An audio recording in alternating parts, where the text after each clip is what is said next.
A história começa no fundo de uma terra infernal. O calor incandescente consome tudo. Lá embaixo é onde o verdadeiro terror começa. O cenário se abre. O domínio chamado de Os Nove Infernos, entre todos os níveis infernais, o mais profundo é reservado apenas para os demônios supremos.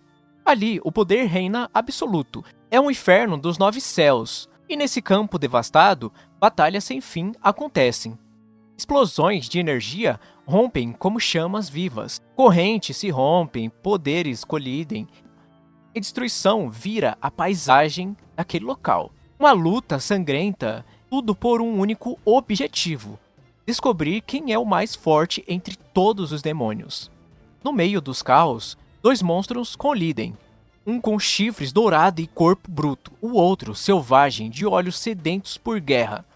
O impacto levanta ao chão, o de chifres parte para cima com fúria, a pancada acerta em cheio. O adversário revida no mesmo segundo, socos, chutes, tudo, vai mandando o que tiver ali pra cima do outro. É briga de titãs e ninguém pretende cair primeiro. O soco de Balak vem forte e pega em cheio o rosto do seu adversário. A explosão do impacto ecoa pelo campo, destruindo tudo ao redor. A poeira sobe como uma tempestade. Balak observa de longe, sem pressa, como se aquilo fosse só aquecimento. A voz de Gargas corta o silêncio. Diz que é uma pena. Tinha ouvido que o inimigo era famoso no nono inferno e até criou expectativas, mas já estava claro que era só boatos. Gargas surge no meio da fumaça, rindo à toa. Diz que os socos de Balak não machucam nem um pouco. O verdadeiro paredão chamado Grande Demônio Gargas. Ele rosna o nome do oponente. Balak, o outro gigante, sorri com desprezo. Responde que Gargas fala demais. O título também aparece: O Grande Demônio Balak. E sem perder tempo, ele parte para o contra-ataque. Gargas berra, tomado pelo orgulho: Quem é você para me insultar? Uma explosão toma conta do vale. As montanhas estremecem enquanto a terra se abre em rachaduras incandescentes. As ondas de impacto continuam, se espalhando como trovões. O chão parece não aguentar tanto poder concentrado. É como se o próprio inferno estivesse desabando. Balak rasga o ar com as asas abertas. Seu corpo avança como um cometa, revestido de pura fúria. A força da investida é absurda. Um punho fecha firme. Um segundo de silêncio antes do impacto. Então, o soco acerta em cheio. A colisão gera uma explosão ainda maior. Como se dois mundos estivessem. Rochas voam, a pressão arrasta tudo. No centro, o estrondo parece não ter fim. O chão explode mais uma vez com um impacto. A cratera se abre, cuspindo rochas e fumaça incandescentes para todo lado. Gargas avança como uma sombra colossal, esmagando o solo sobre seus pés. Balak aperta os punhos e salta contra ele sem hesitar. Os impactos colidem. A pancada sacode o cenário, espalhando o choque em todas as direções. O impacto faz até a poeira fugir. A batalha vira em redemoinhos de ataque. Nenhum dos dois quer recuar. Explosões, socos, gritos ecoam pelo campo de batalha. Balak se joga no meio da batalha, mas do nada, várias criaturas grotescas aparecem e tentam agarrar ele. As garras dos monstros quase alcançam. Ele encara o ataque e percebe: esses caras. Sem paciência, Balak explode em fúria. Truques baratos, ele rosna. E parte para cima dos invasores sem dó. Em segundos começa a girar e usar os próprios corpos contra eles. Gargas observa de longe e solta um rugido que ecoa pelo inferno inteiro. Com o corpo envolto em energia brutal, ele salta com tudo. O chão racha, a pressão rasga o ar. Os destroços voam e do meio da fumaça, Gargas surge com um sorriso no rosto, confiante, pronto para esmagar.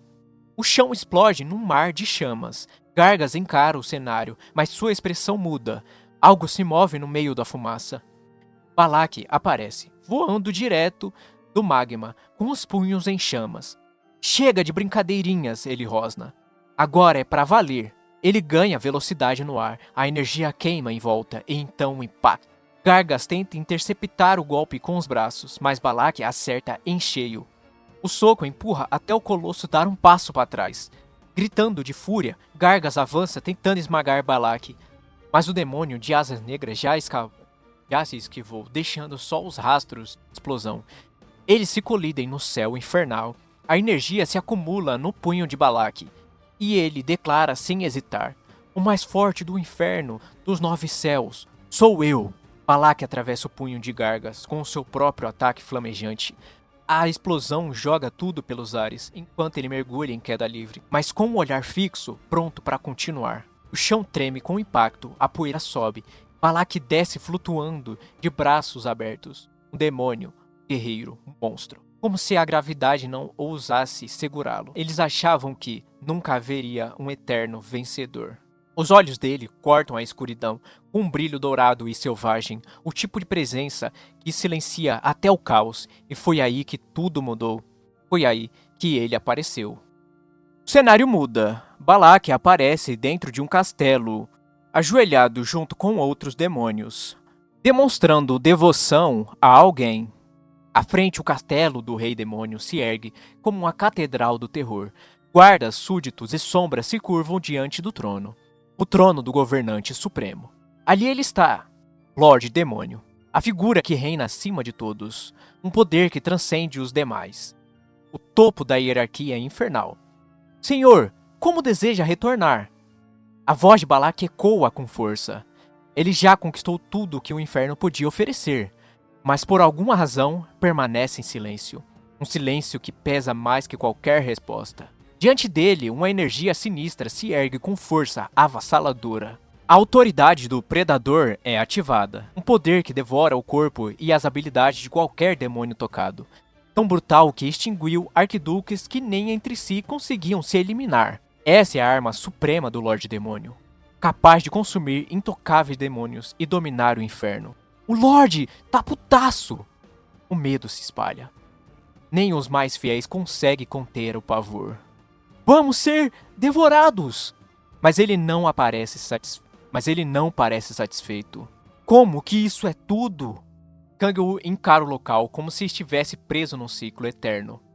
Foram 10.000 anos e nada lhe parecia se mover. Massacre após massacre, e ele ainda sentia que não tinha nada que pudesse chamar de seu. Ele grita exaltado: não tem nada aqui que é meu! O rosto se distorce em fúria. Lorde Demônio, o Kang-woo, está de volta. Servos se apressam, tentando acalmá-lo. Vossa Senhoria, está com fome? Preparamos uma refeição especial. Tragam agora! A mesa é servida. Comida é feita com carne de demônios raros. Por favor, aceite esse banquete como prova da nossa lealdade. Balak ajoelha, quase suplicando. Por favor, aproveite, senhor. Mas Kang-woo só observa. Isso? Nem 10.000 anos isso me daria vontade de comer. Ele desvia o olhar. A decepção é visível. Mesmo depois de tanto tempo, nada mudou. Uma demônia tenta agradar Kang-woo, mas ele só encara com desdém. E ele responde: Eu quero o ensopado de Kimchi. É Kimchi? Que porra é essa? Beleza. A frase quebra o clima. Ecoa como uma ordem inusitada no salão demoníaco. A imagem de um ensopado quentinho surge na mente dele. Um desejo tão simples, mas impossível naquele lugar. Os subordinados entram em desespero. É só... O quê? Que é quente? A comida que o Lorde Demônio deseja. Carne, sangue, ossos. Uma sopa com tripas? Kang-woo explode. Não! Não é isso, seus... Um silêncio constrangedor toma conta, até que mais leais tremem. Precisamos de cabeças, intestinos, é só dizer. Mas Kang-woo só suspira. Isso não tem nada a ver com ensopado de kimchi. No inferno, culinária nunca foi uma arte. Demônios só sabiam cortar, cozinhar no ódio e devorar. Kang-woo comenta: vocês nunca fizeram comida de verdade, como vão saber o que é sabor? Oh, meu rei, somos incapazes de te satisfazer. Como nossa incompetência patética. A vergonha toma conta. Ele não consegue nem cumprir um desejo simples. Kang-woo já gritando: então morram! Escuta aqui, bando de lixo! Mas antes de explodir de vez, passos de alguém ecoam no salão, saltos altos, pisando sem pressa. É Lilith, e até os demônios à volta se calam. Ela caminha confiante entre os súditos, como se fosse dona do lugar. Todos a encaram, não com respeito, mas com puro receio. A rainha dos súcubos, considerada a criatura mais bela do inferno. Lilith se aproxima com um sorriso que mistura charme e ameaça. Ela fala com o Lorde Demônio, com uma calma estranha, deixando no ar suas intenções. Ela se inclina, chamando-o de meu rei. Lilith revela que não quer só título, quer ele por inteiro, corpo e alma. Ixi, mano, ixi. O Lorde Demônio a encara com desprezo, cortando a intenção com uma fala direta. Ele recusa sem rodeios, deixando claro que aquilo não o interessa. Lilith tenta seduzir. Então, Kangwoo já manda. Não chegue perto! Lilith ignora o aviso, avança com provocação. Mas assim que o toca, uma energia sombria explode do seu corpo. Lilith era um sucubus, mas com aparência tão feia que até os demônios duvidavam da espécie. Balak já não aguentava mais o drama dela. A criatura que fazia até o Balak parecer fofo era Lilith, mas não essa que está agora diante do trono. Essa aí mudou, e mudou muito. Enquanto isso, Kangwoo aperta os punhos. Ele encara o vazio com determinação. Na cabeça dele só há um pensamento: voltar para a Terra. Ao ouvir isso, os outros demônios se espantam. O rei demônio querendo sair do inferno? É um absurdo até para eles. Mas Kangwoo ignora os olhares. Ele não tá para discussão. Mesmo após 10.000 anos, ele não desistiu. Recusou todos os acordos e foi conquistando um a um os arquiduques. Agora, com todos os preparativos concluídos, o trono, os títulos, o poder, só faltava um passo. É o caminho para a Terra. Finalmente se abre. Kangwoo sabia que já havia chegado a hora. Então Kangwoo fala que é a hora de receber os 10.000 anos de sofrimento e chama Balak para que prepare aquilo. Balak hesita por um segundo, e esse segundo foi um erro. Vai me fazer repetir? Diz Kangwoo. A voz do Lorde Demônio ecoa como trovão. Então Balak responde tremendo. Me desculpe, vou preparar aquilo agora mesmo, diz Balak. O rugido do pânico foi mais alto que a ordem. Balak pede para que o pessoal chamem o Amon e pede para que preparem os equipamentos dos 7 arquiduques. A base inteira entrou em alerta, ninguém ousava errar quando aquilo estava envolvido. Então Amon chega, um dos grandes magos do submundo, inicia o ritual. Com cajado em punhos e palavras indecifráveis, ele canaliza a energia demoníaca. As estátuas antigas seladas no templo começam a reagir. É como se o local estivesse despertando após milênios adormecido. O portal toma forma. Runas giram ao redor da câmara, consumindo o poder. Lilith e Balak só observam de longe. Eles sabem, aquilo não é magia comum. A tensão aumenta. Lilith lança um olhar silencioso. Balak permanece firme, mas inquieto. O Lorde Demônio, Kangwoo, sobe as escadas devagar. Seus passos ecoam como tambores. O velho sacerdote o aguarda. Sem hesitar, Kangwoo fala. Ele sabe o que é preciso ser feito. A oferta será feita e o ritual completado. O mago negro Amon revela a função do ritual. Forçar a abertura de uma fenda dimensional, distorcendo espaço e tempo. Seu olhar brilha com orgulho. Ele sabe o que está prestes a acontecer. Kangwoo não esconde os sentimentos. Depois de tanto tempo, ele finalmente poderá voltar para casa. A energia se acumula ao redor de seu corpo. É um núcleo demoníaco que levou 10.000 anos para se formar. Num fluxo concentrado, a energia começa a ser canalizada. A fenda está se abrindo. O retorno está próximo. Num clarão explosivo, o núcleo de energia é liberado. A fenda começa a reagir de forma violenta. A formação liberada toma forma um turbilhão intenso, engolindo o ambiente. Os braços do mago tremem, mas ele continua canalizando. Amon não consegue conter o êxtase. Mesmo um mago experiente como ele, nunca havia sentido um poder tão bruto. As estátuas demoníacas ao redor da sala começam a reagir, como se estivessem despertando lentamente. Os olhos de pedra brilham. As ruínas se ativam. Algo grandioso está prestes a acontecer. O velho mago solta um suspiro carregado de êxtase. Ele sabe que o impossível está virando realidade. A energia do equipamento demoníaco reage por completo. A presença dele ativa todas as peças ao mesmo tempo. O portal. Mas mesmo voltando, ele sabe. Não vai ter ninguém esperando ele.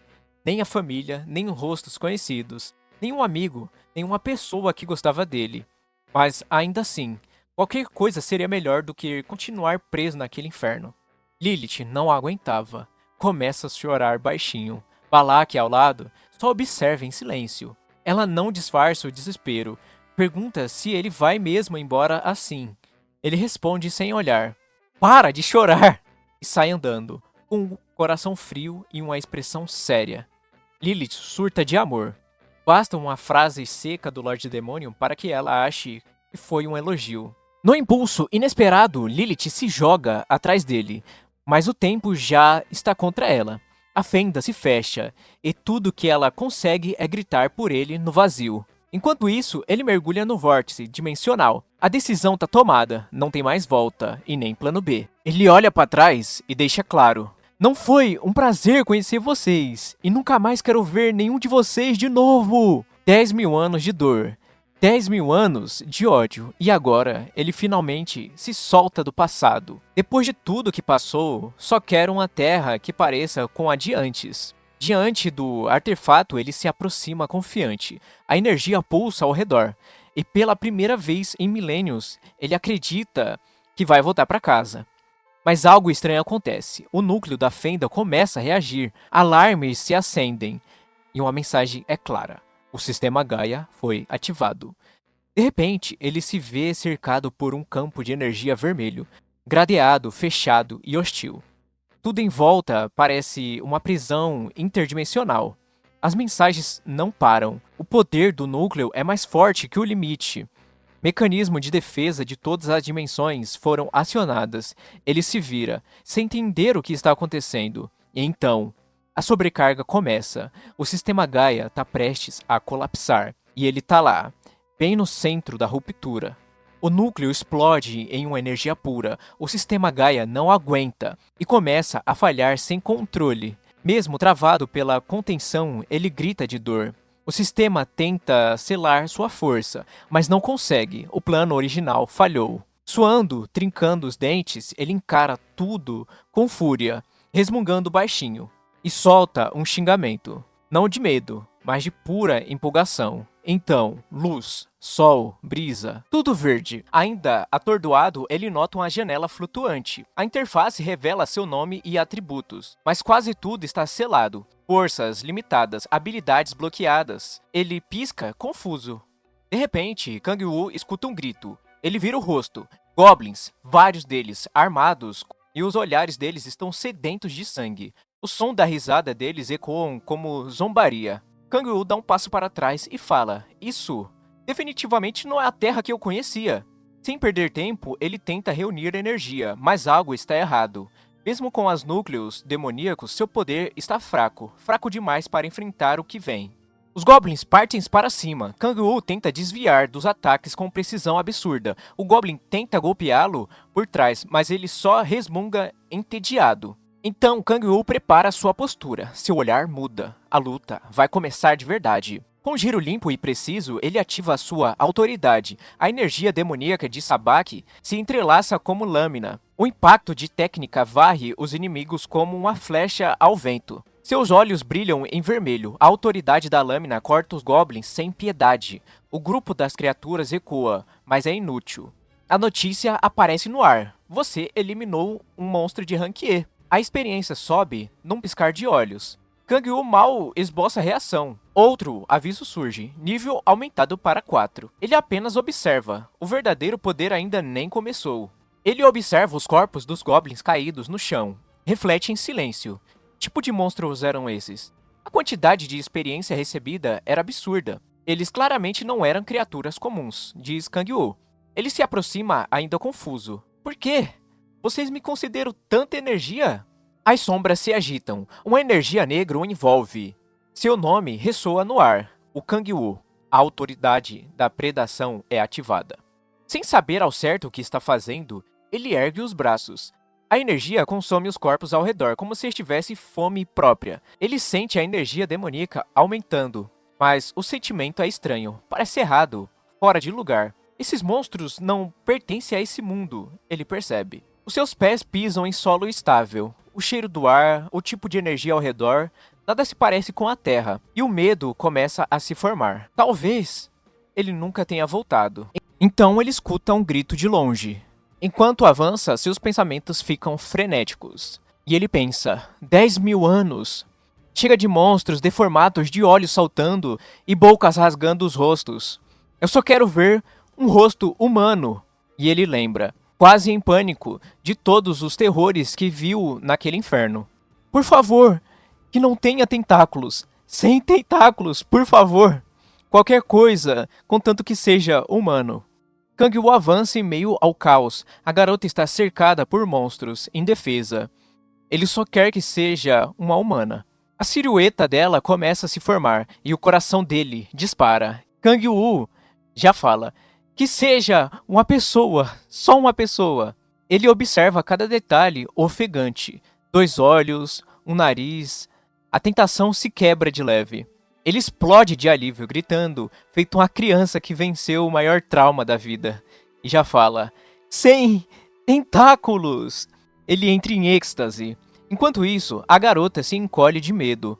Ela está prestes a ser atacada. Mesmo em pânico, algo nela percebe a presença de alguém chegando. O som estranho e um leve brilho atravessa os olhos dela. Kang-woo já chega eliminando todos os goblins, um a um, com precisão brutal. Ela assiste em choque sem saber o que dizer. O silêncio entre os dois pesa. Só o som dos corpos caindo quebra o momento. Ele se aproxima em silêncio.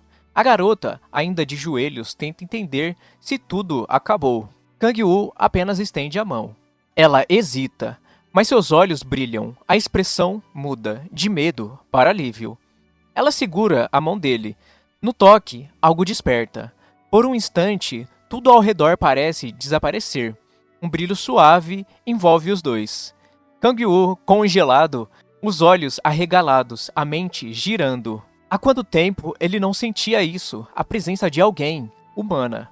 A garota sorri, ainda tímida, e diz, muito obrigada por ter me salvado. Ela se apresenta, me chamo Han Seo. E naquele instante, Kang-woo percebe, ele realmente voltou. Kang-woo está estático. A garota, preocupada, pergunta se ele está bem. Mas ele mal consegue responder. O corpo tremendo, os olhos arregalados. Do nada ele agarra a mão dela com força. Sem aviso, sem explicação. A garota solta um grito, surpresa com a investida. E então, sem pensar 2 vezes, Kang-woo dá um grito com toda a convicção dos infernos. Vamos nos casar! Com um sorriso psicótico e o brilho nos olhos, Kang-woo parece completamente fora da realidade. Ele lança um pedido de casamento do nada. A garota congela. A mente dela claramente travou. Ela muda de assunto para evitar o colapso mental. Então ele tenta se justificar. Diz que só se empolgou um pouco. Depois se apresenta com um sorriso de canto. Prazer, sou Kang-woo. Ele repara nas feridas dela e pergunta se está tudo bem. O tom fica mais suave por um instante, mas enquanto conversa, algo estranho chama sua atenção. O olhar se fixa em um objeto caído no chão, um formato muito conhecido por ele.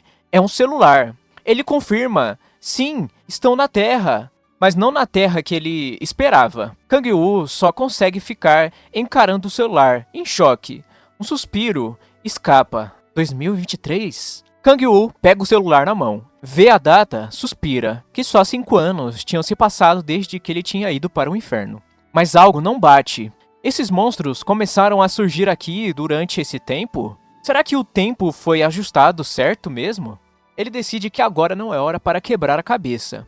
A garota precisa descansar, depois eles se movimentam. Kang-woo pensa consigo, ainda tem muita coisa que eu não sei. Então a garota puxa papo, fala que estava caçando sozinha. Entrou num portal e acordou ali. Kang-woo estranha. Sozinha? Caçando? Como assim? Ela conta que é novata, virou caçadora ontem. Ele pergunta o nível dela. Ela responde sem jeito, que o nível dela é 1. Kang-woo finge surpreso. Sério? Eu também tô no nível 1. Mas pensa, meu nível real é impossível de medir. Ela baixa os olhos, fala que queria provar algo para si mesma. Kang-woo entende, mas na mente dele a dúvida permanece. Por que diabos uma garota nível 1 entraria sozinha no portal? Ela tenta se levantar, mas ainda está fraca. Kang-woo se preocupa, levanta o tom com leveza. Seu machucado está feio. Tem certeza que vai conseguir levantar? Seo continua tentando se levantar, mas a perna ainda dói. Kang-woo estende a mão, com um leve sorriso. Deixa que eu te ajudo. Ela se atrapalha toda. Não, não me entenda mal. Não estou querendo me apoiar só porque você é forte. Ela aponta o caminho. É para lá.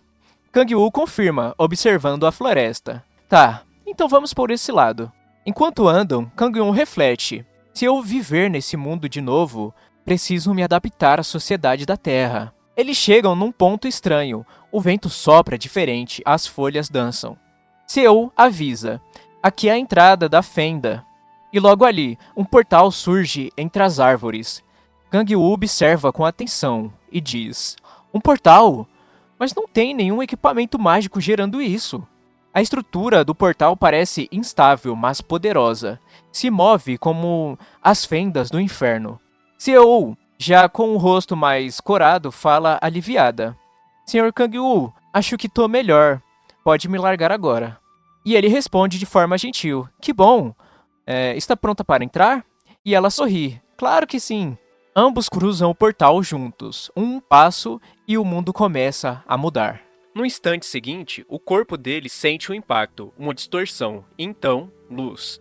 Seus olhos se abrem devagar. Céu azul, prédios altos, gente passando apressada, som de carros, passos, vozes, humanos por toda parte. Kang-woo mal acredita. Tantos anos preso em um inferno desolado e agora está de volta à Terra, mas tudo parece diferente. Grupos conversam sobre criaturas, portais, equipamentos de combate como se fosse algo cotidiano. Um deles aponta para Kang-woo como se ele fosse apenas mais um jogador. Ele observa cada detalhe em volta, os olhos arregalados, e então murmura baixo, mas com firmeza, que realmente voltou. A ficha começa a cair. No meio da multidão, Kang-woo sente o peso do retorno. Um frio no peito, suor na testa, o coração batendo forte demais. Era real. Estava de volta. Mas quanto tempo passou desde que ele sentiu algo assim? Seo chama com delicadeza, hesitante. E então solta a bomba. Se for tudo bem para ele, ela gostaria que Kang-woo fosse comer na casa dela. Do nada. A garota que ele salvou agora o convida para algo que parece mais íntimo que ele tá pronto para lidar.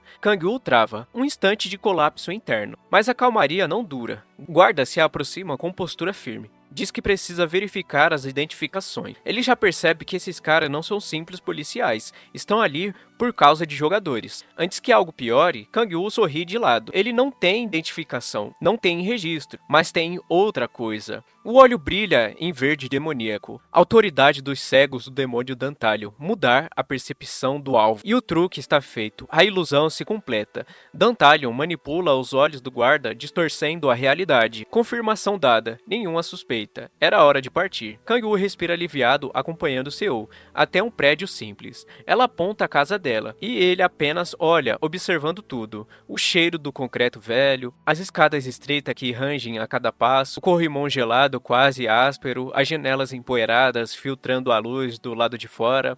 Cada detalhe era real. Nada daquilo era ilusão. Nada é uma simples simulação infernal. Ele está na Terra e está sentindo tudo de verdade. O coração de Kang-woo bate acelerado, um calor estranho sobe pelo peito, misturado com algo que ele quase esqueceu como era. De todas as infinitas possibilidades, de todos os cantos onde poderia ter parado, o destino o trouxe justamente para ali. A casa de Seo. Naquele momento, ele não tem dúvidas. Depois de tanto tempo, ele finalmente vai ter um futuro. Um lindo futuro. O pensamento de Kang-woo repete como um mantra animado. De todas as áreas da Terra, ele caiu justo na casa da Seo. Antes mesmo de processar, a porta se abre e a mãe da garota surge sorridente. O coração dele bate mais forte. Seo, empolgada, explica que foi ele quem a ajudou e por isso o convidou para jantar. Kang-woo, ainda meio perdido, só balança a cabeça. A mulher convida para entrar e mesmo sem entender direito o que está acontecendo, ele cruza a porta. O aroma da casa é acolhedor, o clima é leve, e o simples gesto de ser convidado para uma refeição já é mais do que ele teve em milênios. Enquanto mãe e filha trocam tarefas de cozinha e preparo, Kang-woo observa tudo e pensa em silêncio. Isso aqui parece bom demais para ser verdade. Durante a conversa descontraída, Kang-woo tem um estalo. Ele precisa de informações, precisa entender o mundo atual. Então, com um pedido tímido, pergunta se pode usar o celular da CEO. Ela entrega sem pensar duas vezes, e o gesto simples já o deixa sem graça. A sensação de encostar na tela, tão lisa, tão sensível, é bizarra. Depois de tanto tempo no inferno, aquele toque parece quase mágico. Ele começa a digitar com cuidado, tenta disfarçar o nervosismo, mas a ansiedade é evidente. Seu foco é um só: descobrir o que aconteceu com o mundo enquanto esteve ausente. O primeiro termo que digita é uma data: 22 de fevereiro de 2018, o chamado Dia da Calamidade. Foi nesse dia que todo mundo começou a ruir. A cada deslizar de dedo, Kang-woo mergulha mais fundo nas informações daquele mundo que agora parece tão distante para ele. Portais surgiram do nada, criaturas monstruosas invadiram cidades, arrasando tudo. Exércitos inteiros foram massacrados como se fossem formigas. E num esforço desesperado, foi fundado a União Mundial de Operações Emergencial. Mas ainda assim, havia uma nova esperança. Jogadores com habilidades especiais começaram a aparecer, como se fossem escolhidos para lutar contra o caos. A primeira jogadora surgiu nos Estados Unidos, e a dúvida se crava na mente de Kang-woo. Será que foi naquele exato dia, naquele turbilhão de portais e caos, que ele foi arrastado para o inferno? A lembrança é vivida. A energia que o puxou, desespero repentino, não tem dúvida. Ele foi jogado no inferno. Mas agora precisa focar. Tem muito mais para descobrir. Só que, antes disso, a voz doce da mãe da CEO o chama para a mesa. A comida está pronta. Kang-woo agradece com sinceridade, tentando se adaptar àquela rotina comum. Mas ao ver o prato à sua frente, seus olhos se arregalam. Kimchi, o prato que ele tanto queria comer. Kang-woo encara o prato à sua frente como se fosse um desafio mortal. O cheiro é forte, a cor é viva e o calor sobe só de olhar. Ele engole seco. Faz tanto tempo desde a última vez que provou algo. Aliás, a última refeição real que ele teve foi antes do inferno. A mãe da CEO chama a filha para se juntar à mesa. As duas sorriem descontraídas, como se aquilo fosse só mais um jantar normal. Mas para Kang-woo, aquilo é quase um ritual sagrado. Ele respira fundo. A colher sobe. Treme um pouco. A primeira colherada é tímida. Ele mastiga com cautela. E a outra colher vem em seguida. Devagar, o olhar das duas se volta para ele. Seo observa em silêncio. A mãe parece ansiosa, mas Kang-woo continua comendo, colher após colher, como se estivesse absorvendo mais do que apenas o gosto. 5 anos atrás, não, 10.000 anos atrás, desde que foi lançado no inferno, essa é a primeira vez que saboreia algo que faz o lembrar que ainda é humano. O sabor do kimchi ainda queimava na língua de Kang-woo, mas era uma dor boa, quente, humana. Naquela mesa simples, cercado por duas mulheres gentis, algo dentro dele começa a desmoronar. Durante milênios no inferno, ele teve que se adaptar. Sobreviveu devorando energia demoníaca, transformando-se pouco a pouco numa aberração que mal lembrava o que era ser humano. Mas mesmo assim, mesmo absorvendo demônios, mesmo sendo forçado a mastigar criaturas grotescas com gosto de podridão, ele nunca esqueceu o sabor da comida de verdade. Nunca esqueceu o que era sentir fome como um ser humano, ou era desejar algo simples como voltar para a Terra. Essa esperança absorvida foi o que manteve sua sanidade. Mesmo cercado de horrores, mesmo vomitando sangue, mesmo enlouquecendo, ele agarrava a única lembrança, a vontade de ver o mundo de volta. E agora, sentado à mesa, com lágrimas escorregando sem parar, ele repete o nome dela. Seo, como se só a existência dela bastasse para confirmar ele realmente voltou. O rosto se contorce de emoção, as lágrimas caem sem parar. Kang-woo segura a colher com força e sussurra, engolindo o choro, dizendo que estava uma delícia. Ele agradece logo em seguida. Seo sorri envergonhada enquanto agradece de novo, dizendo que era ela quem deveria estar oferecendo algo melhor em troca. Ainda assim, serviu o melhor que tinha. Kang-woo escuta em silêncio, sem saber muito bem como reagir, só consegue sentir, com o rosto meio corado e a boca ainda cheia. A garota pergunta se estava bom, e ele confirma rápido. Depois de hesitar por um segundo, solta um pedido tímido, pergunta se podia repetir. Enquanto recebe mais comida, ele abaixa os olhos e pensa baixinho que está realmente feliz por ter voltado. O clima estava leve, mas do nada, uma explosão de fumaça toma conta da entrada. Uma pancada violenta arromba a porta da casa, jogando poeira e caos para o alto. Assustada, Seo e sua mãe se afastam em reflexo. A fumaça começa a se dissipar quando uma sombra surge entre os escombros. A voz entrosada de um garoto loiro invade a casa, exigindo que Seo apareça. Ele surge arrebentando a entrada. Com expressão de ódio e olhar de autoridade, suas palavras são carregadas de raiva e arrogância. Do outro lado da sala, Seo encara o intruso de frente, sem recuar. Ele tenta intimidá-la, mas ela o encara firme, falando seu nome, Tae-hyun, dizendo para vazar dali agora. Sem entender a ousadia, o loiro se aproxima mais. O sorriso no rosto dele esconde a provocação, mas Seo não se impressiona. Seo encara Tae-hyun de frente, após ele chamar ela de uma mera jogadora de nível baixo, e que não deveria achar que era alguma coisa. Tae-hyun diz palavras horríveis para Seo, falando que os pais deles morreram e que a mãe ganha só uma mixaria para sustentar a casa. Seo chama ele de desgraçado e diz que é tudo culpa dele. Seo tenta resistir, mas Tae-hyun a puxa com brutalidade. Ela grita dizendo que nunca vai se juntar àquela guilda nojenta. Ele debocha, fingindo se ofender com as palavras, e diz que ela só precisa segui-lo, quieta dali em diante. Seo, para se soltar, dá uma mordida na mão de Tae-hyun.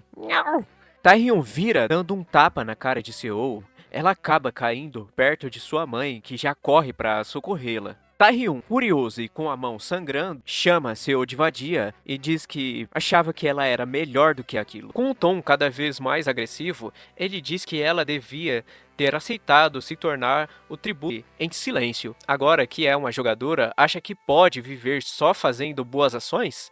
Com raiva nos olhos, ele grita que o mundo não é fácil e que, pra gente como ela, não existe escolha. Tae-hyun avança, falando como se fosse um jogo. Diz que quer resolver como companheiros de classe, mas o olhar é de quem quer esmagar alguém. A mãe se ajoelha implorando, pedindo por misericórdia, mas ele pisa ainda mais fundo, sem nem hesitar. Seo corre até a mãe caída em pânico. Ver a cena desperta memórias antigas. O grito por mãe sai como um eco carregado de dor. Tae-hyun se lembra de si mesmo gritando pelo mesmo motivo, e isso só o enfurece ainda mais. Ela tenta protegê-la com o corpo, mas ele cospe palavras nojentas, chamando-a de vadia, perguntando o que ela vai fazer. A Chagraça diz que ela não tem nenhuma chance. No fim, segura o rosto dela com força e solta a frase mais nojenta que podia. O único valor que ela tem é a cara de bonita. Tae-hyun se afasta, dizendo que ela precisa entender logo quem manda ali. A arrogância escorre no tom da voz. Tae-hyun, ainda segurando o rosto de Seo, ele olha para trás e vê aquela cena. Kang-woo comendo tranquilamente. Ele se pergunta, que porra é essa? Seo se encolhe e Kang-woo, visivelmente incomodado, comenta como aquele cara é desprezível. Tae-hyun continua falando sozinho, debochando como se ninguém ali pudesse enfrentá-lo. Se aproxima do Kang-woo sentado à mesa. No instante, Tae-hyun dá uma bicuda na mesa em que Kang-woo está comendo e o chama de FDP. Kang-woo só observa a cena chocado sem entender por que ele fez aquilo. A sopa de kimchi, a primeira refeição decente em milênios, voa pelo ar, espirrando no chão como se fosse o fim do mundo. Ele trava, os olhos arregalam, a alma decola do corpo. O grito sai com tanta força que parece que ele acabou de perder a própria mãe. Kang-woo se joga no chão, catando os pedaços do kimchi, como se pudesse consertar o passado. Tae-hyun, responsável pela tragédia, se pergunta qual é a desse cara. Ele olha para o chão e o chama de mendigo. Kang-woo ergue os olhos sombrios, com um tom de voz que não era mais humano. A energia muda, o ar pesa. E atrás dele, algo surge, um vulto demoníaco pulsando ódio e fúria. Derrubar a sopa de kimchi foi o maior erro da vida de Tae-hyun. Enquanto a aura demoníaca de Kang-woo pulsa no ar, Tae-hyun ainda tenta manter a pose. Kang-woo levanta ainda cabisbaixo, murmurando lentamente a sopa de kimchi. Tae-hyun engole seco, mas força um sorriso torto. Ele fecha os punhos, cobrindo com uma energia azul flamejante e pensando consigo mesmo que o Kang-woo só pode estar surtando. No piscar de olhos, ele avança, preparando o soco como se fosse encerrar aquela história de uma vez, mas algo dá errado. Seo se lança na frente de Kang-woo para o proteger e pede para ele fugir dali. Só que já era tarde. Kang-woo avança sobre ela e rapidamente desvia do golpe. Mesmo assim, Tae-hyun diz que Kang-woo não é rápido bastante. Tae-hyun tenta prever o golpe de Kang-woo achando que ele vai acertá-lo pelo lado esquerdo, mas erra feio. O soco vem de onde ele menos esperava, direto na costela, com uma força que faz os ossos tremerem. E não era só força, era precisão. Kang-woo não tá lutando por impulso, ele só tá analisando. A cada golpe, a energia azul cresce, como se estivesse viva. Tae-hyun tenta reagir, mas só consegue gritar de dor, sentindo os impactos que parecem sair de um campo de batalha infernal. O corpo dele voa, ricocheteando pelas paredes, enquanto Kang-woo, com o olhar calmo e as palavras afiadas, o chama de FDP. Mesmo sendo atingido de raspão, Tae-hyun percebe que esse cara não é só forte, é monstruosamente calculista. Cada ataque carregava anos engolida e técnica refinada no inferno. Tae-hyun tenta mais uma vez, mas cai de novo na mesma armadilha. Outro golpe de distração. Kang-woo não só antecipa cada movimento, como faz parecer que o cara tá lutando em câmera lenta. A sequência vira um massacre. Kang-woo o joga no chão, crava o braço no peito dele e pisa na cabeça como se estivesse esmagando um inseto. Mesmo assim, Tae-hyun tenta reagir. Com sangue na boca e o orgulho ferido, solta um grito desesperado e parte para cima, mas o que recebe é só mais dor e humilhação. Kang-woo não recua, não alivia.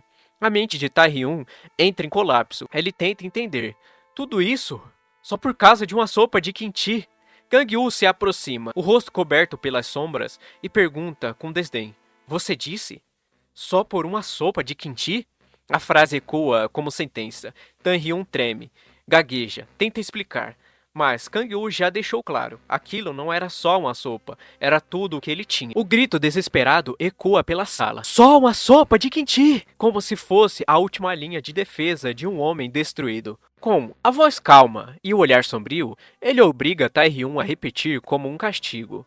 Quando eu disser você responde sopa de kimchi, entendeu? Cada vez que Tae-hyun gagueja, vem mais dor. E quando fala baixo, Kang-woo exige mais alto. Ele quer cravar aquilo na alma do cara. Quer que ele entenda. Sopa de kimchi não é banalidade. É memória. É dor. É sobrevivência. Kang-woo se exalta, aos berros. Força Tae-hyun a repetir. Sopa de kimchi é... E completa com raiva contida. Uma comida sagrada. Mas, no instante seguinte, seus olhos se arregalam. E grita. Não! Com mais ódio do que dor. Kang-woo empurra Tae-hyun contra o chão, mais uma vez, exigindo que ele fale mais alto, como se estivesse orando para Deus, como se fosse declarar o amor da vida dele. Desesperado, Tae-hyun grita, com a alma rasgada, sopa de kimchi! É uma comida sagrada! Mas Kang-woo não tá satisfeito, joga a crítica seca na cara dele e diz que tá horrível e manda repetir novamente. E dessa vez, quer que ele aumente o tom até alcançar uma nota oitava, como se fosse a última apresentação da vida dele. O grito vem arranhando, cuspindo sangue. Aos berros, sopa de kimchi é comida sagrada. Por um instante, Kang-woo respira. Parece mais calmo, observa Tae-hyun quase desmaiado no chão, ofegante, sem força, e diz, num tom frio, que está satisfeito. De pé, com o corpo coberto por marcas de batalha, Kang-woo encara o valentão completamente destruído no chão. A respiração dele continua pesada, mas a expressão permanece firme. Em silêncio, ele vira as costas e só então solta a última lição.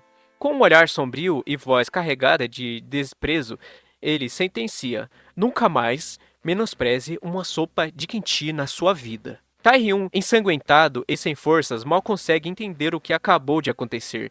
Entre dentes trincados e sangue escorrendo, ele balbucia, em choque. Que porra foi essa? Que tipo de lunático age assim? Na sequência, o cenário muda. O silêncio toma conta da casa simples onde Seo cuida de sua mãe doente. A porta range ao se abrir com o vento. O ambiente é calmo, mas o coração dela parecia inquieto. Enquanto lava a louça, com a mão tremendo, Taehyun sussurra consigo mesmo. Merda, por que eu? Taehyun encara a pia, ainda digerindo o que acabou de acontecer. A pergunta martela na mente, porque justo eu tive que cruzar com um maluco como ele. No sofá, Kang-woo observa com calma, tomando chá com maior tranquilidade. Mas Tan-ryu só consegue remoer. Apanhou pra caramba, teve a dignidade esmagada e, pra piorar, Kang-woo ainda roubou as roupas dele. Com os olhos marejando e a alma em frangalhos, ele encara a tigela na pia. Tudo isso por causa de um ensopado de kimchi. Essa miséria de comida quase acabou com ele. Ele aperta os olhos, segura o choro, mas não aguenta. Por que ele está sendo tratado assim? Por quê? Kang-woo nem pisca, apenas comenta em tom seco. Você tá tão bravo e irritado só porque apanhou feito um saco de pancadas por causa de uma sopa de kimchi? Taehyun gagueja dizendo que não. Kang-woo diz para Taehyun que ele não sabe o que é passar sufoco, não sabe o que é comer algo nojento todos os dias, e tanto de perrengue que ele já passou. Diz que a vida de Taehyun é abençoada e que ele deve ser sempre grato por isso e que trate a sua vida com afeto. Desesperado, Taehyun confirma. Grita que entendeu, mas por dentro só quer se vingar, dizendo que vai o denunciar pro tal do Andras. Kang-woo pede para que Taehyun vá até ele. Taehyun vai, hesitante. O clima muda. Kang-woo está refletindo. A mão dele aperta a mesa com força. Taehyun treme quando escuta. O mundo não é fácil. Mas não se preocupe, não vou te matar. Kang-woo se aproxima com um olhar insano. Um sorriso distorcido e olhos que exalam loucura, ele diz. Mas morrer provavelmente seria melhor, hein? Taehyun mal consegue se manter de pé. A presença de Kang-woo esmaga e um arrepio estranho percorre seu corpo. O que foi isso? Pergunta, quase sem voz. Mas então tudo escurece em sua mente. Uma lembrança, um trauma. Não, é algo além da realidade. Diante dele, a imagem grotesca do demônio Orobas se forma. Um ser com olhos em brasa, presas afiadas, corpo bestial e um poder que goteja puro terror. Taehyun implora, suplica, diz que não quer ver, que não quer lembrar, mas não adianta. Orobas avança em sua direção. Olhos colossais, mirando sua alma. Naquele instante, Kang-woo está parado à sua frente, calmo, inabalável, apenas observando enquanto Taehyun recua, engatinhando no chão, dominado por um pânico ancestral. A marca do medo é deixada em sua alma, uma cicatriz que não se cura. Kang-woo finaliza com uma ordem fria. Nunca fale sobre o que aconteceu aqui.